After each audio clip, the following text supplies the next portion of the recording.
Good morning to all of you and welcome to all of you in OCIS PCS channel. कैसे हैं आप लोग? Hope so सभी अच्छे होंगे, पढ़ाई भी काफ़ी बेहतर चल रही होगी।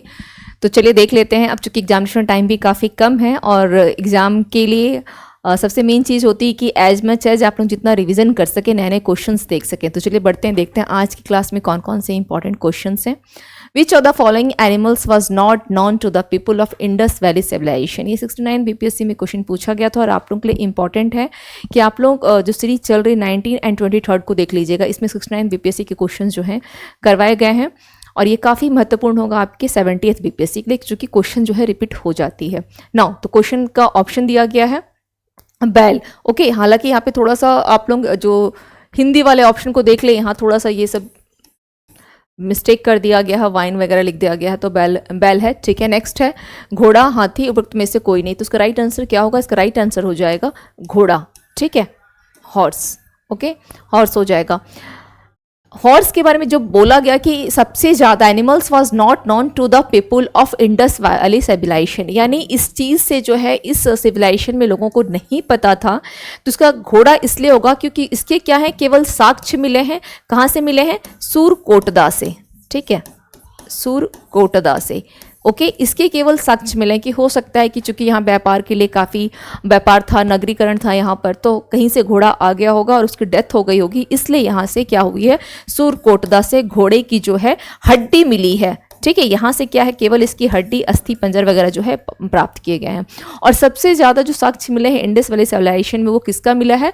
तो वह बैल का मिला है। ठीक है, बैल का, हाथी का, इन सब के साक्ष्य मिले हैं, बट आपका घोड़ा का साक्ष्य जो है नहीं मिला है। Come to the next question. Which of the following is not a limestone world heritage site, यानी Qutub Minar, red fort, India gate, none of the above. इस क्वेश्चन का राइट आंसर क्या होगा? इंडिया गेट जो है यह यूनेस्को के विश्व धरोहर स्थल में शामिल नहीं है। हालांकि ये क्वेश्चन आपके हिस्ट्री में शामिल नहीं होता है, चलो मैंने दे दिया है, कोई बात नहीं है।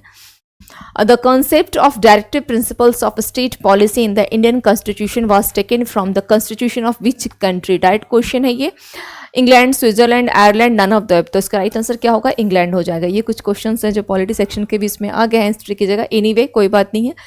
सिक्किम became a full fledged state of the Indian union in 1974, 1975, 1976 and none of the above. इसका राइट आंसर क्या होगा? 1975 में जो है सिक्किम एज ए यहाँ पर क्या बना था, एक स्टेट के रूप में जो है ये बना था। ठीक है, नाउ नेक्स्ट है which of the following currencies is the most expensive? Euro, pound sterling, US dollar, none of the above. तो ये हो जाएगा बी। ये इस प्रकार का क्वेश्चन केवल फैक्ट है, इसमें कुछ ज़्यादा दिमाग नहीं लगाना है। जो हिस्ट्री वाले सेक्शन आएंगे हम लोग उस पर डिस्कस करेंगे। By which year was the Bihar government plan to make the state of Bihar pollution free by reducing carbon emissions? क्या होगा? 2022, 2024, 2030 एंड 2047। तो ये हो जाएगी बी, आपका आंसर होएगा 2024। नाउ क्वेश्चंस आ गए, इसलिए हम लोग आंसर देख लेते हैं। The construction of stupa, chaitya and vihara in Indian art is related to which of the following? Ajivika, Vaishnava and Buddhism. क्या होगा? और दिया गया है शैव। तो इसका राइट आंसर क्या हो जाएगा? ये बौद्ध धर्म से संबंधित है। आपका क्या है? स्तूप, चैत्य और विहार। स्तूप, चैत्य और विहार बौद्ध धर्म से संबंधित है ना। Now come to the next question. Even Bihar का जो नाम भी आया वो अधिक बिहारों के मिलने के कारण ही इसका नाम भी क्या हो गया? बिहार हो गया। In the context of Indian handicrafts what is Sujani in Bihar? Sujani का क्या मतलब होता है बिहार में? A type of glassware, a metal craft, a type of embroidery, a type of earthenware. तो ये इसका आंसर क्या होगा? सी हो जाएगा, टाइप ऑफ एम्ब्रॉयडरी, यानी एक प्रकार की कढ़ाई है ये, कढ़ाई। इसमें मेटल का कोई रोल नहीं है। नाउ नेक्स्ट क्वेश्चन है बिहार में विक्रमशिला विश्वविद्यालय जो है, इसके संबंध में कौन सा स्टेटमेंट जो बोला गया है गलत है? ये पूछा गया है, कौन सा गलत है? ठीक है, दिए गए हैं, इस पे विचार करना है और बोला गया है कौन सा गलत है, ये चूज करना है। यह बिहार के वर्तमान बांका जिले में स्थित था। इसकी स्थापना पाल वंश के राजा गोपाल प्रथम ने की थी। बौद्ध धर्म का वज्रयान संप्रदाय यहाँ फला फूला। यहाँ खगोल विज्ञान, तर्कशास्त्र, कानून, व्याकरण और दर्शन जैसे अन्य विषय भी पढ़ाए जाते थे। इस क्वेश्चन का राइट आंसर, चूंकि यहाँ पे पूछा गया है गलत कौन सा है, तो बिहार के वर्तमान बांका में नहीं है। ये कहाँ पर है? ये भागलपुर है। ये भागलपुर जिले में स्थित है। इसकी स्थापना पाल वंश के राजा गोपाल ने नहीं, किसने किया था? तो ये किया था धर्मपाल ने किया था। ठीक है, धर्मपाल ने। अगर गोपाल की बात की जाए तो इसने तो ओदंतपुरी विश्वविद्यालय की स्थापना की है, ओदंतपुरी। ठीक है, ओदंतपुरी विश्वविद्यालय की स्थापना गोपाल ने की। तो हमारा आंसर क्या हो गया?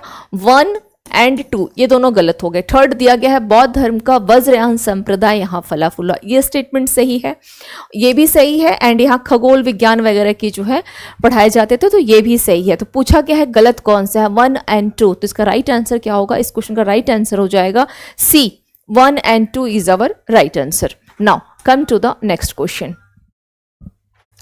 नेक्स्ट क्वेश्चन क्या है? निम्नलिखित स्टेटमेंट पर विचार करना है। भारत में बाबर के आगमन का कारण क्या था? उपमहाद्वीप में बारूद का आगमन हुआ। क्षेत्र की वास्तुकला में मेहराब और गुंबद का परिचय हुआ। प्रदेश में तैमूरी राजवंश की स्थापना हुई। युद्ध में तोपों की शुरुआत हुई। तो कौन सा स्टेटमेंट सही है ये पूछा गया है। सही है। तो उपमहाद्वीप में बारूद का आगमन ऑलरेडी इससे पहले दक्षिण भारत में कृष्णदेव राय के समय जो है हो चुका था। कृष्णदेव राय, ठीक है, इसके समय में दक्षिण भारत में बारूद का यूज हो चुका था। क्षेत्र की वास्तुकला में मेहराब और गुंबद, ये सबसे पहले इल्तुतमिश जो है लेकर के आया था। इल्तुतमिश है ना, जो स्लेव डायनेस्टी का सेकंड रूलर है, इल्तुतमिश ये लेके आया था। और तैमूरी राजवंश की इसने स्थापना की। ठीक है, युद्ध में तोपों की शुरुआत बाबर के समय में हुई थी। बाबर जो कि मुगल वंश का स्थापना इसने किया है ना 1526 में। 4 साल के बाद इसकी डेथ हो जाती है, हुमायूं आ जाता है, 1530 में इसकी डेथ होती है। Now this according to the question सही पूछा है, तो केवल 3 और 4 यानी सी हमारा राइट आंसर हो जाएगा। Come to the next question. Next question क्या दिया है? निम्नलिखित में से किस बंदरगाह को मुगल काल के दौरान बाबुल मक्का यानी मक्का का द्वार कहा जाता था मुगल टाइम पीरियड में? तो ऑप्शन है कालीकट, सूरत, कैम्बे एंड ब्रोच। तो क्या होगा? सूरत हो जाएगा। भरोच है ये। ठीक है, स्पेलिंग थोड़ा सा ब्रोच होगा, ये ब्रोच नहीं है, भरोच होगा ये। थोड़ा सा इस पे देखिएगा तो स्पेलिंग में काफ़ी मिस्टेक आ जा रही है। The which of the following port was called Babul Mecca यानी gate of Mecca during the Mughal period? तो सूरत को एक्चुअली अकबर के टाइम में, अकबर ने फर्स्ट टाइम अगर कहीं पे समुद्र देखा था तो यहीं गुजरात के सूरत में उसने देखा था। ठीक है, अकबर ने पहली बार अगर समुद्र देखा तो कहाँ देखा था? गुजरात के सूरत में, और इसे क्या बोला? मक्का का द्वार बोला गया। अष्टप्रधान was the council of ministers in Gupta administration, in Chola administration, in Maratha administration, in Vijayanagar administration. तो इस क्वेश्चन का राइट आंसर क्या होगा? अष्टप्रधान मराठा एडमिनिस्ट्रेशन में थे। उसी प्रकार से आपको एक नाम और मिलेगा अष्टदिग्गज। अष्टदिग्गज ये किस में थे? तो ये विजयनगर के एडमिनिस्ट्रेशन में थे, यानी कृष्णदेव राय के टाइम में। कृष्णदेव राय, ठीक है। और ये अष्टदिग्गज क्या थे? ये तेलुगु भाषा के 8 विद्वान रहे थे। ठीक है, ये तेलुगु भाषा के 8 विद्वान थे। 8 विद्वान रहे जिनको अष्टदिग्गज बोला गया। इसके अलावा आपको एक वर्ड और मिलेगा अष्टछाप। अष्टछाप जिसका संबंध किससे है? तो कृष्ण भक्ति से है। कृष्ण भक्ति। तो ये कुछ पॉइंट्स को ध्यान रखिएगा, अष्टदिग्गज, अष्टछाप और Ashtapradhan. Now come to the next. The painting of Bodhisattva Padmapani is located in Bagh, Ellora, Ajanta, Badami. तो इसका राइट आंसर क्या होगा?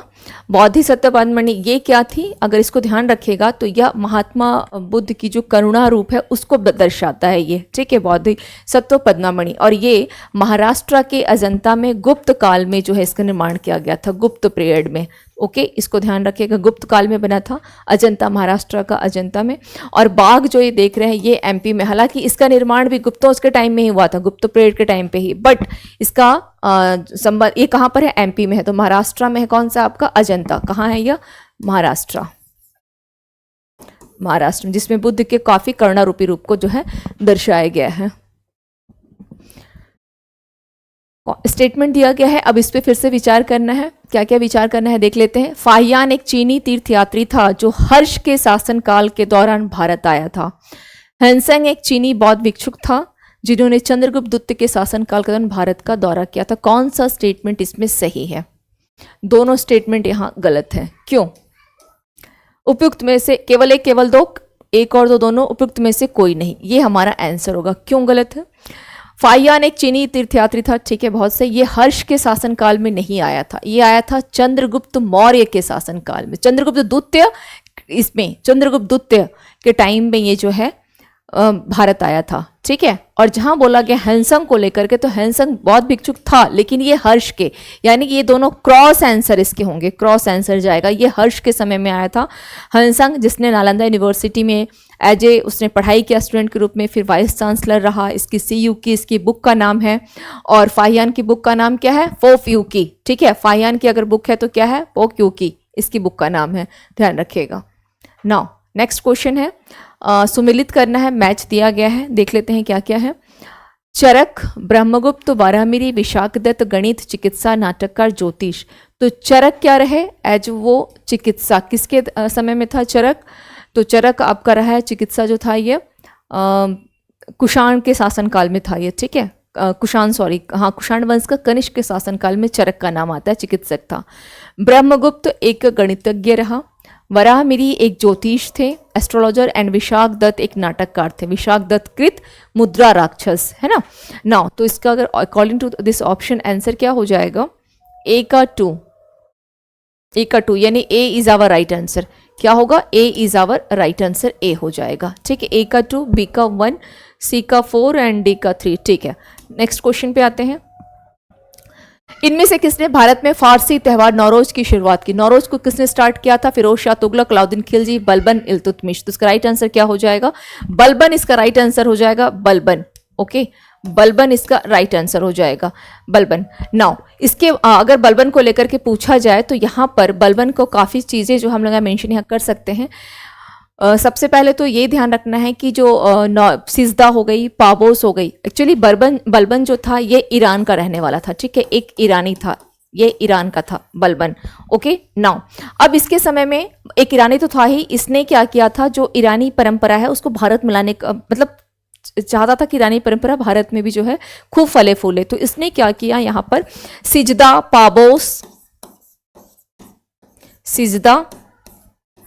पाबोस, है ना, ये सब इसने चलाया था।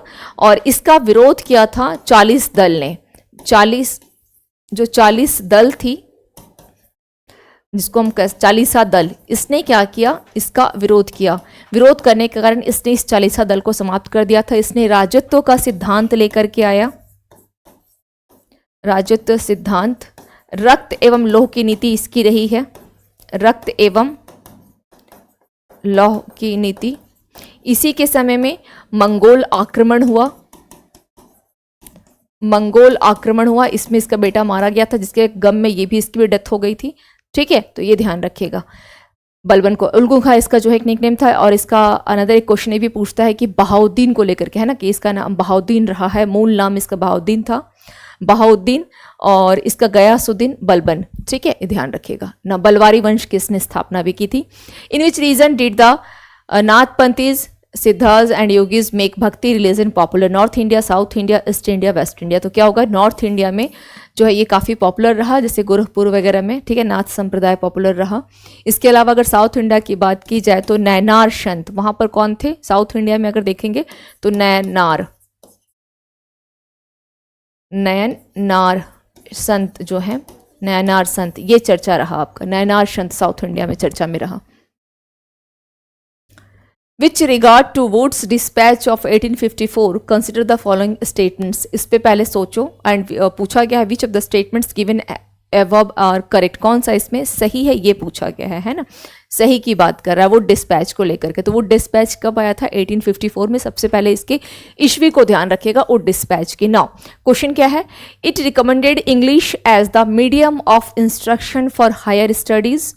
It stresses on women's education and vocational training, यानी इसने उच्च जो शिक्षा का अध्ययन के लिए इसने क्या किया, बोला कि माध्यमिक रूप में अंग्रेजी की इसने सिफारिश की थी। इस पॉइंट को ध्यान रखेगा, अंग्रेज की, इसलिए इसको बोला गया है कि भारत का मैग्ना कार्टा, यानी इसको जो अंग्रेजी शिक्षा का मैग्ना कार्टा बोला गया है ना, अंग्रेजी शिक्षा का इसको क्या बोला गया है, अंग्रेजी शिक्षा का मैग्ना कार्टा। मैग्ना कार्टा इसको बोला गया है, किसको? वुड डिस्पैच को। तो स्टेटमेंट क्या होगा? बोथ 1 and 2 ये दोनों करेक्ट आंसर है, दोनों के दोनों क्या है? ये करेक्ट आंसर है। Now come to the next question. The development of Maithili language started during the design of which of the following? Chair, Onivar and Karnat and last one दिया गया है पिधिपति। तो खैर जल्दी देख लेते हैं क्या होगा इसमें। मैथिली जो लैंग्वेज की बात की जा रही है तो बिहार का जो मैथिली क्षेत्र रहा, ठीक है, यहाँ मैथिली इन द सेंस जैसे दरभंगा, मधुबनी, ये मैथिली वाले क्षेत्र आ जाते हैं। तो यहाँ पर इस लैंग्वेज का डेवलपमेंट हुआ, ठीक है। और यहाँ आप देखेंगे तो कर्नाट वंश का शासन भी रहा, कर्नाट वंश। और ये कर्नाट वंश किससे बना था? तो ये पाल वंश, जो बंगाल में पाल वंश था, इससे ये टूट करके क्या हुआ? कर्नाट वंश बना। तो पालों की लैंग्वेज तो बंगाली थी, तो इनकी भाषा में भी कर्नाट जो लैंग्वेज थी इसमें भी कुछ बंगाली का कुछ कुछ जो है छवि दिखाई देती थी। अब कर्नाट वंश, ठीक है, ये टूटा कब? ये 10th सेंचुरी में था और कर्नाट वंश आया था 13th सेंचुरी में। तो इसका राइट आंसर, हालांकि इस आंसर को लेकर के जो डिस्ट्रीब्यूशन चल रही थी कि यहाँ पर बोला गया कि इस कर्नाट वंश में आगे 13th सेंचुरी में यहाँ पर था ओनियर डायनेस्टी। तो उसका राइट आंसर हो जाएगा बी, ओनियर डायनेस्टी। जहाँ तक कर्नाट वंश का सवाल आता है तो इसका संस्थापक या फाउंडर कौन था? नान्यदेव रहा, नान्यदेव, ठीक है, ध्यान रखिएगा, नान्यदेव। और इसका अंतिम शासक कौन था? हरि सिंह था, हरि सिंह, ठीक है। इसको पॉइंट को भी ध्यान रखिएगा, कभी कभी क्वेश्चन पूछ लेता। और इनकी राजधानी कहाँ थी? सिमरावगढ़ थी। Which city served as the capital of the ancient Magध kingdom during the early Vedic period? Rajgir, चंपा, वैशाली, पाटलिपुत्र।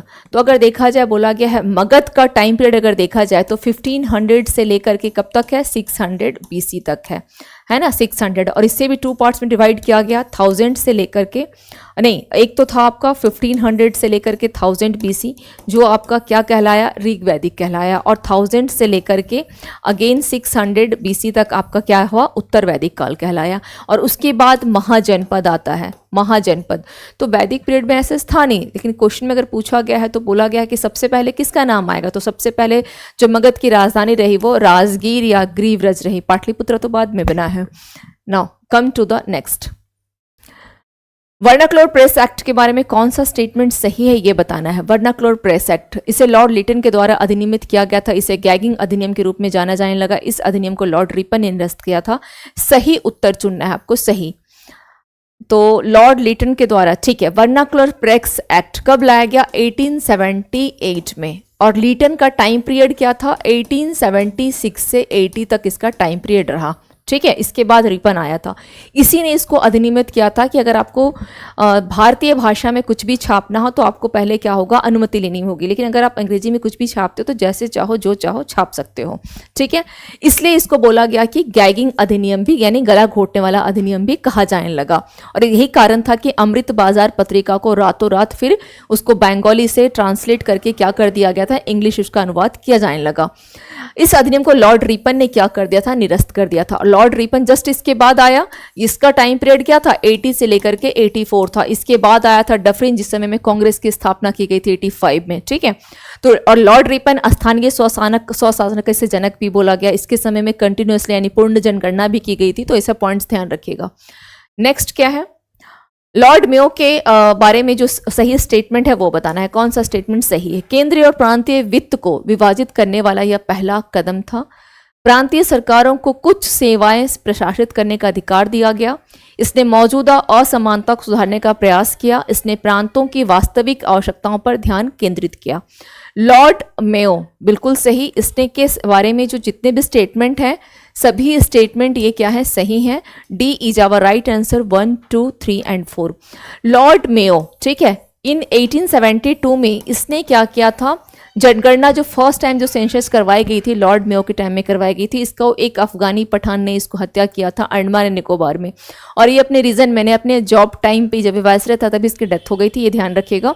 इसको एक अच्छा माना गया है। इसने अधूरी जनगणना करवाई और उसके बाद फिर 10 साल के बाद 1881 में लॉर्ड रिपन ने पूर्ण जनगणना करवाई थी, ठीक है। फर्स्ट जो कंप्लीट एक सेंसस करवाया था। The earliest book on politics Nitisara was written by whom? Kautilya, Kamandak, Charak and none of this. तो इसका राइट आंसर क्या होगा? कामंदक का है नीति सार। कौटिल्य का तो अर्थशास्त्र है ना।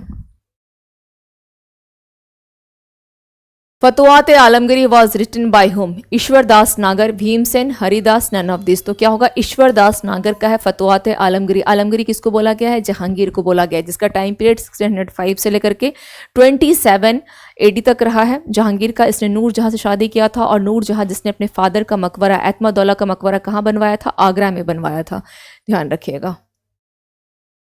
According to Chinese sources, Meghavarman, the ruler of Sri Lanka, sent a missionary to which of the following Gupta king for permission to build a Buddhist temple at Gaya? Chandragupta Maurya, Samudragupta, Chandragupta द्वितीय, नन ऑफ दिस। यहाँ बोला गया है कि चीनी स्रोत के अनुसार श्रीलंका के शासक मेघवर्मन, श्रीलंका का शासक कौन? मेघवर्मन, ठीक है, ने गया में बौद्ध मंदिर बनाने की अनुमति के लिए किस गुप्त जो शासक रहा उससे के पास मिशनरी भेजा था? इसका राइट आंसर हो जाएगा समुद्रगुप्त। इसने क्या किया था? पूरे उत्तर भारत को जीता था, दक्षिण भारत के भी 9 राज्यों को इसने अपने आप में मिला लिया था। तो इसके पास भेज दिया गया, और इसने इसीलिए इसको जो इतना सब राज्य मिलाने के कारण इसको धरणीधर की उपाधि भी दी गई, यानी धरणी बंध इसको जो है बोला गया। इसे भारत का नेपोलियन कहा गया, और इसे लिक्ष्वी दोहित्र बोला गया था, क्योंकि इसकी जो माता थी वो लिक्ष्वी गणराज्य की थी, ठीक है, लिक्ष्वी की थी, इसलिए इसको वहाँ का नाती, चूंकि माँ का घर वहाँ पर है, और इसके घोड़े 3 समुद्र का पानी पीते थे, ऐसा मतलब सुनने में आया है, ऐसा इतिहास में वर्णित है, ठीक है। When was Bihar first separated from Bengal presidency under British ruled India? 1912, 1936, 47। तो ब्रिटिश प्रेसिडेंसी से सबसे पहली बार अलग कब हुआ? 1912 में। और इसकी घोषणा कब की गई थी? 1911 में। 1912 में ये ब्रिटिश प्रेसिडेंसी से अलग होने के बाद बंगाल प्रोविंस रहा, जिसमें कि उड़ीसा भी शामिल थी। फिर अगेन इसको डिवाइड किया गया 36 में, जब इससे उड़ीसा हट गया, फिर अगेन इसको डिवाइड किया गया 15 नवंबर 2000 में, जब झारखंड इससे बना, इससे हटके झारखंड बना, 28 स्टेट बन गया था, ठीक है। तो इसको ध्यान रखना है नाउ। तो ये हो गया आज की क्लास के इंपॉर्टेंट क्वेश्चंस। मिलते हैं फिर नेक्स्ट क्लास में नए वीडियोस के साथ। Thank you to all of you and have a nice day.